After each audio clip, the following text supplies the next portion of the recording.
ओम नमः शिवाय। हर हर महादेव। जी हाँ दोस्तों, छठ मैया की पूजा में अवश्य करें इन वस्तुओं का प्रयोग। पढ़े कथा। उससे पहले अगर आपको वीडियो बनाया है तो हमारे चैनल को लाइक और सब्सक्राइब कर लीजिए, क्योंकि ऐसे ही वीडियो हम आपके बीच में लाते रहेंगे। जी हाँ दोस्तों, सूर्य उपासना का पर्व छठ प्रकृति के प्रति समर्पण का उत्सव है। छठ पर्व केवल बिहार और पूर्वी उत्तर प्रदेश का न होकर आज इसकी व्यापकता बढ़ी है। बिहार और उत्तर प्रदेश के लोग जहाँ जहाँ गए अपनी लोक संस्कृति और पर्व की धरोहर को साथ लेते गए। छठ पूजन ही एकमात्र ऐसा पर्व है जिसमें अस्त और उदय होते सूर्य को अर्घ्य देकर व्रत शुरू और संपन्न किया जाता है। पौराणिक कथाओं के अनुसार प्रियवंत नामक एक राजा की कोई संतान नहीं थी। इससे वह बहुत दुखी रहते थे। एक दिन उन्होंने महर्षि कश्यप से अपने मन की व्यथा कही। तब महर्षि ने संतानोत्पत्ति के लिए पुत्रेष्टि यज्ञ करवाया। इस दौरान यज्ञ में आहुति के लिए बनाई गई खीर राजा प्रियवंत की पत्नी मालिनी को खाने के लिए दी गई। यज्ञ की खीर के सेवन से रानी ने एक पुत्र को जन्म दिया, लेकिन वह मृत पैदा हुआ।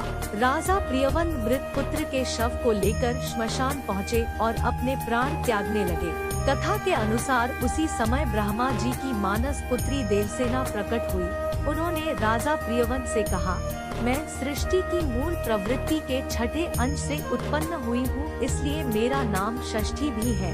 तुम मेरी पूजा करो और लोगों में इसका प्रचार प्रसार करो। माता षष्ठी के कहे अनुसार राजा प्रियवंत ने पुत्र की कामना से माता का व्रत विधि विधान से किया।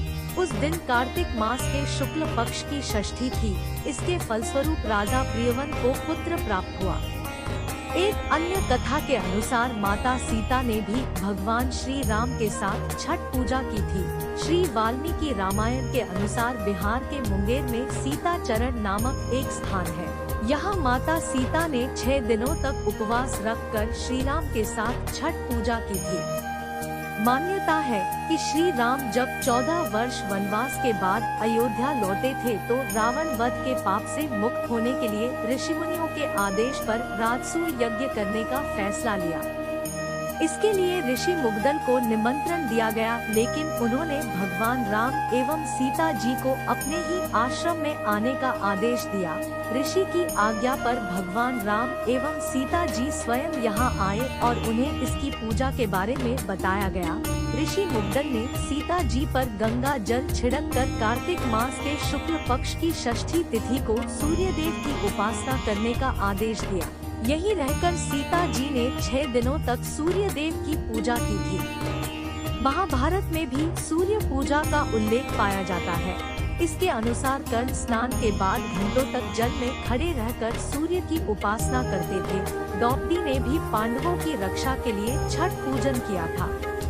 छठ पूजा में इन वस्तुओं का करें प्रयोग। छठ पूजा के लिए बांस की टोकरी का प्रयोग किया जाता है। इस टोकरी को पहले धो ले, इसके बाद इसमें गंगाजल छिड़क ले। इस बांस की टोकरी में प्रसाद रखकर सूर्य देव को अर्घ्य दिया जाता है।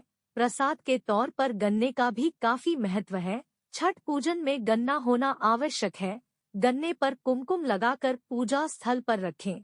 गुड़ और आटे से मिलकर बनने वाले ठेकुआ को छठ पर्व का प्रमुख प्रसाद माना जाता है। इसके अलावा छठ मैया को चावल के लड्डू भी चढ़ाए जाते हैं। साथ ही केले की पूरी घार चढ़ाई जाती है, जिसे प्रसाद के तौर पर वितरित किया जाता है। जी हाँ दोस्तों, आज का वीडियो यहीं तक। फिर मिलते हैं अगले वीडियो में।